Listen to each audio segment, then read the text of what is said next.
Bonjour à tous, bienvenue chez Mac Forever où aujourd'hui on va s'intéresser à iOS 5, la nouvelle version donc d'iOS, présentée par Steve Jobs lors de la keynote de la Worldwide Developer Conference 2011.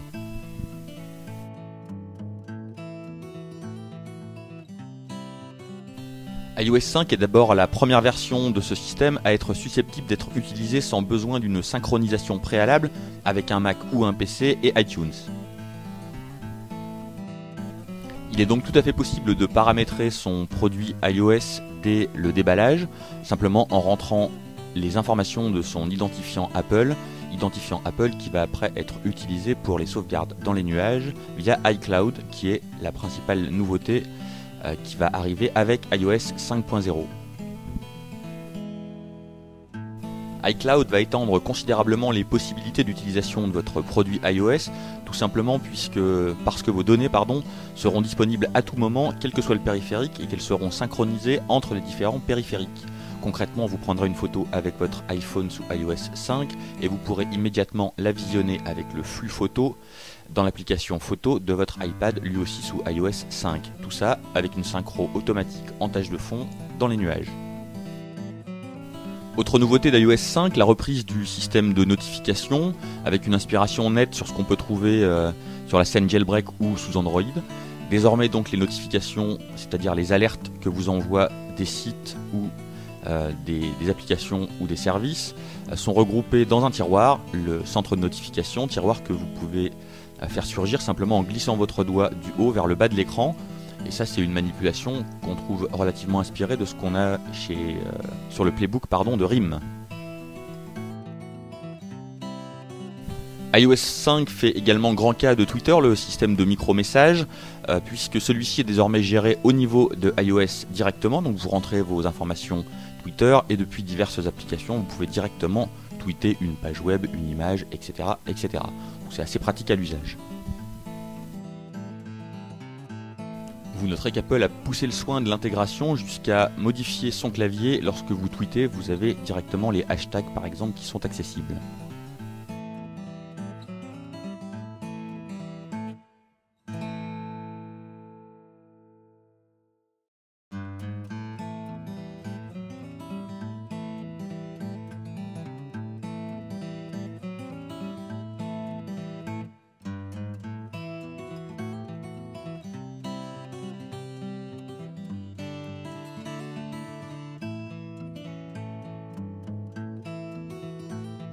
Safari sous iOS 5 c'est désormais gérer les tabs, tabs qui peuvent se créer et ça se paramètre en arrière-plan. Vous avez la possibilité d'ouvrir jusqu'à 10 tabulations différentes et le passage de l'une à l'autre se montre très véloce. Voilà, c'est assez réactif.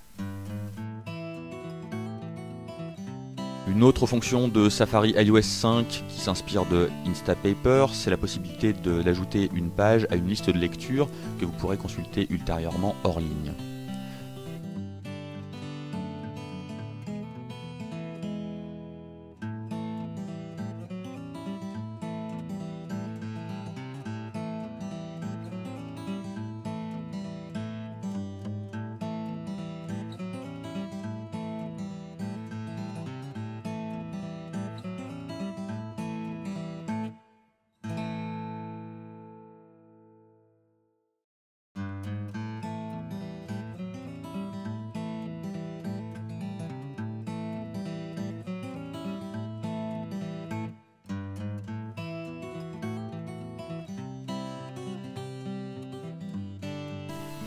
Une autre petite nouveauté sympathique d'iOS 5 concerne Photo, donc qui s'ouvre au cloud avec l'apparition d'un flux de photos qui est synchronisé automatiquement. Les 1000 dernières photos que vous avez réalisées ou enregistrées avec vos périphériques iOS sont disponibles sur tout ceci instantanément via iCloud. Photo sait même maintenant réaliser quelques opérations d'édition basiques de vos images, ce qui est plutôt bienvenu.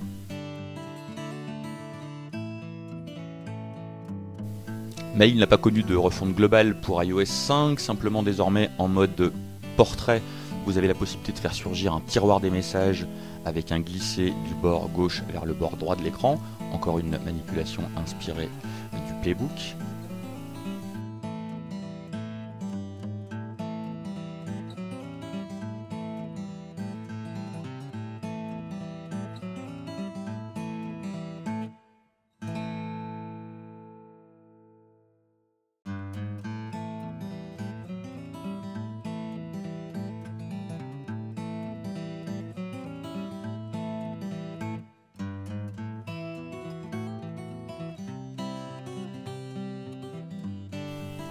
On est un peu dubitatif chez Mac Forever sur Reminders, l'application de gestion de to-do list, d'alerte que propose Apple.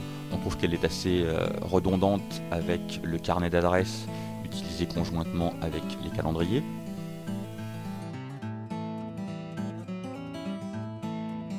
Assez impressionnante par contre la fonction d'alerte géographique.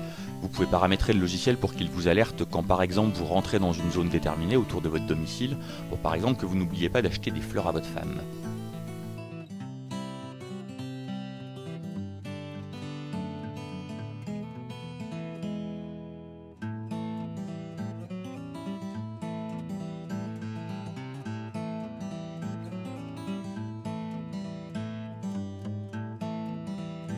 Autre élément de ce petit tour d'horizon, le fameux clavier scindé, clavier spécial pouce qu'Apple vous propose. Lorsque vous utilisez le clavier, vous avez la possibilité de le déplacer assez facilement simplement en maintenant le doigt appuyé et vous obtenez un clavier coupé en deux en mode portrait qui vous permet de saisir du texte simplement avec vos 2 pouces. Donc c'est super pratique pour les utilisateurs nomades qui doivent faire de la saisie de texte quand ils sont debout.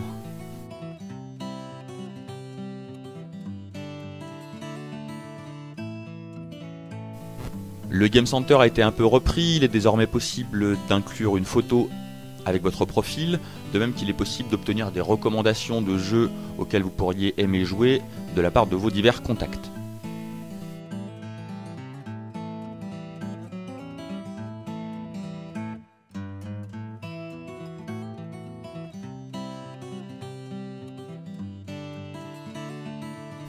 Voilà pour ce tour d'horizon d'iOS 5, on espère que ça vous a intéressé et on vous dit à bientôt chez Mac Forever, bien sûr. Ciao!